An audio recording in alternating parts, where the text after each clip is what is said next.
Hey, it's Matt Moscona. You found it. It's AFR Saints, your home for daily content on your favorite team, the New Orleans Saints. Please subscribe, smash the like button, hit the bell so you're notified whenever we post a new video. And our content this football season is presented by BetUS. Score a 150% bonus on your first deposit and a 125% bonus on your next two deposits up to $2,000 when you use the promo code YouTube150. Enjoy the video. Who dat? Saints Commanders. John Keim covers the Commanders for ESPN.com. Good enough to join us here for a couple of minutes. John, we appreciate it, man. How are you? I'm doing all right. How are you guys?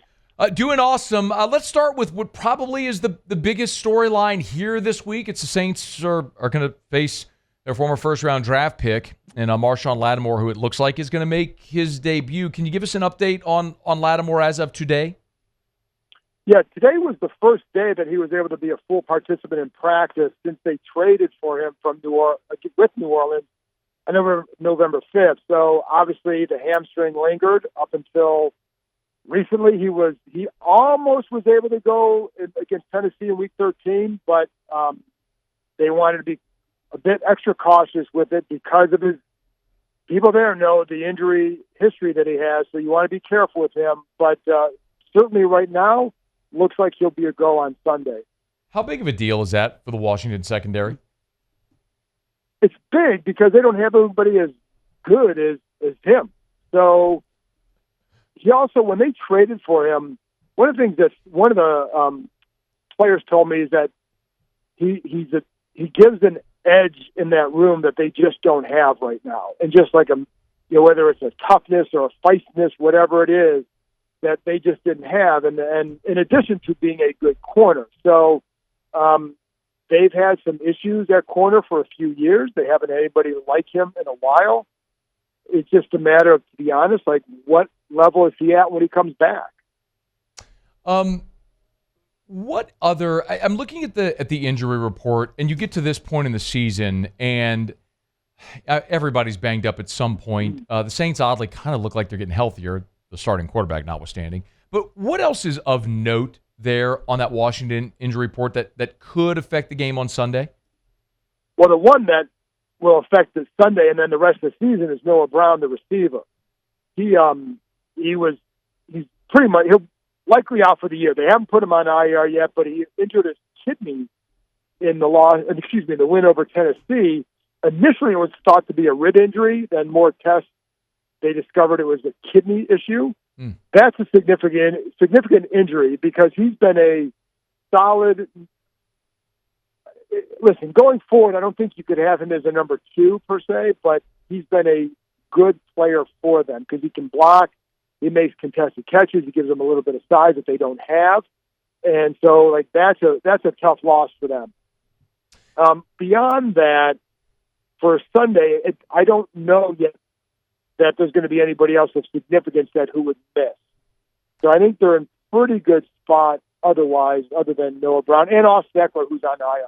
We'll get right back to the video. Want to remind you once again about our partners this football season over at BetUS, where right now you can get a 150% deposit bonus on your first deposit and 125% on your next two deposits up to $2,000 when you use the promo code YouTube150. Let's go ahead and lock in this week's bet so I can show you how easy it is to use BetUS. Just go to the BetUS platform. You'll see right there on the left side of the page, the football tab will hit the drop down. Go to NFL Week 15 odds. Right there, Saints, Commanders, 1 o'clock Eastern, noon Central. You know the old adage, chalk early, dogs late. The Saints, especially with the injury to Derek Carr, it was 3. That number's all the way up to 7 right now. I still like Washington. I hate to say it. Saints defense hasn't been good all year. The Commanders are playing for a playoff spot, and the Saints are going to be without Derek Carr most likely. Let me go ahead and throw a $25 wager. It's super easy. Just hit place my bet. It's going to ask me to confirm. And just like that, we are locked in with a bet for Washington to cover that 7 against New Orleans in the Dome on Sunday. If you want to bet, you can do it with our friends at BetUS. Make sure you use that promo code YouTube150 to get a 150% bonus on your first deposit, 125% on your next two deposits, up to $2,000. Who dat? And enjoy the rest of the video. You know, Washington was 7-2 before the game against Pittsburgh. They're one of the great stories in the NFL, of course, Jayden Daniels. Then they hit the skids in that 3-game losing streak. What is the general vibe around this team right now, coming off, obviously, the win against Tennessee, which ended the 3-game losing streak, but where, generally speaking, is the vibe around this team at 8-5? I think if you're asking about the fan base and people in town, first of all, they haven't been this way since 1999. Right. So the vibe is pretty good. Now, the one thing I'll say is that it's not like anybody really considers them a massive threat to get to the Super Bowl. I think people here would be happy if they get, they should make the playoffs, and then it's, can you win a game? They haven't won a playoff game since 2005. So it's been a dry spell here for a long time. So I think for the fan base, I think they feel pretty good about not just where they're at this year, but the future because of Jayden Daniels. As far as the players go, I think they feel pretty good because of, again, Daniels gives these guys hope in every game. I think it's as tight a team as I've covered here, and I've covered this team for a few decades. So I think the vibe in the locker room is pretty good. So I think that kind of encapsulates it. John Keim's with us, ESPN Commanders reporter. Get him on Twitter or X at John_Keim, Keim. We'll talk a little more about Jayden. Listen, we all got to see it. We had a front row seat for it last year here in Baton Rouge, where we're sitting right now. I don't know that anybody anticipated this. Like, we all thought he'd be good, this good, based on expectations for the rookie and what you've seen so far through 13 games. How do you sort of measure that, John? I mean, he's the best rookie that I've seen here at that position, and that includes Robert. It's not a long list, but that includes Robert Griffin III. And I say that because of what he does behind the scenes. And I think it's why he elevated himself at LSU, and it's why he's succeeded as a rookie. And it's just the work he does, and how early he gets here, not just gets here early, but gets in his work. And I had one coach tell me, I get here at 6:30, and he's walking out of the practice bubble having already done a walkthrough with his position coach. So it's that kind of stuff that I think separates him. People there know what the talent is. And a lot of this is what he was doing at LSU too. It's why he rose up. But I think that's why players felt like he'd be good too. I talked to Zach Ertz before the season about him, and he said his comment was, "I'm not telling you he's going to be good down the road. I'm telling you he's good now." This is before the season, so they were pretty excited about him all along, and nothing has changed. I'm not I'm surprised by how good the offense has played. I'm not surprised by how well he has played. We know he had the injury a bit earlier this year that cost him I believe it was the Carolina game, if I'm not mistaken. Right. How healthy is he right now? Look, the running ability, the dynamic running ability is a massive part of his game, as we all know, and it'll be a big deal on Sunday. How effective has he been here in the past month? So after he hurt his rib against Carolina, had to come out, but that was he missed the final few quarters in that game. That was it. In the next couple games, he was okay against Chicago and the Giants. Well, then you play the Steelers and the Eagles, and you have different defenses, and they were able to contain the run game. So people started wondering, well, is the rib bothering him in these games? Well, I think it was as much that, he's probably banged up.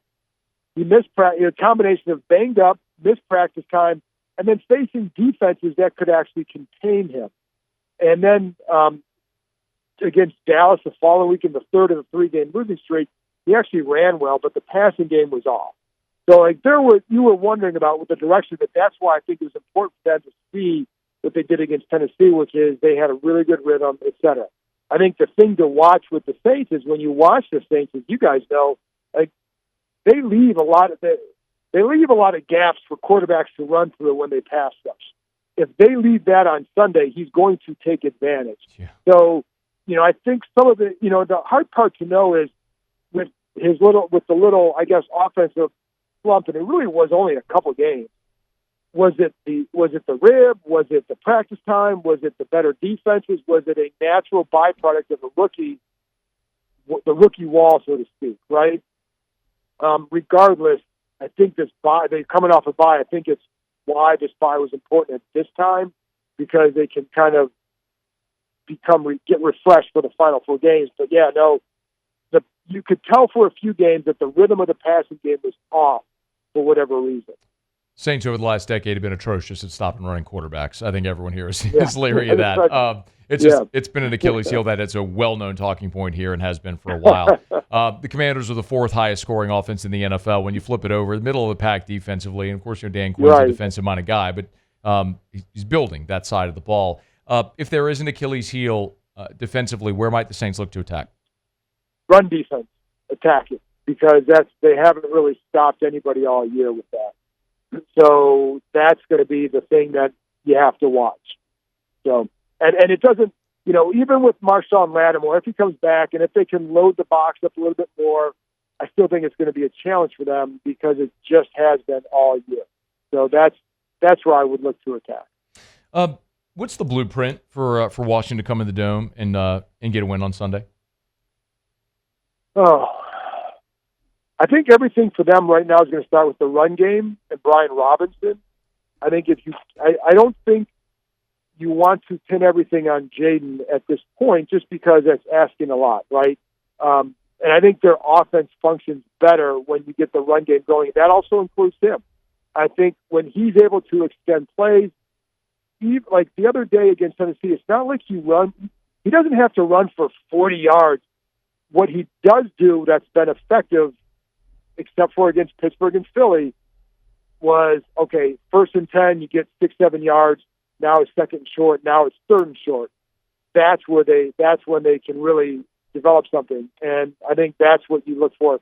So you get run game, and the other thing too with Jayden, not just escaping the pocket, but doing what like some others have done, Jameis Winston, keeping your eyes up and finding guys down the field, because I think you guys know that is a possibility as well. So, and then of course no turnovers, but I really think for them, run the ball well, and I think it'll make it really hard to stop them. And the Saints are also probably going to be playing a backup quarterback, so everything we just talked about is probably moot. It's just let's just get through it, sort of thing. Yeah, exactly. Yes, but they played a backup against Cooper, Dallas against Cooper Rush. Now he's a little bit more experienced than what Saints are going to throw out there, but I think anybody who's a Washington fan will not feel good regardless of who's playing quarterback. They could bring back Bobby Hebert. It's like they might feel like, well, he could throw the ball. Let's go. The deep cut with the cannon, baby. Let's go. There you go. I like Bobby Hebert. Oh, dude, Bobby's the best, man. The Cajun cannon. Are you kidding me? Like he's a friggin' living legend. He's a total a total Cajun charm, man. We love the guy. John, we appreciate it, man. Thanks for a couple of minutes today.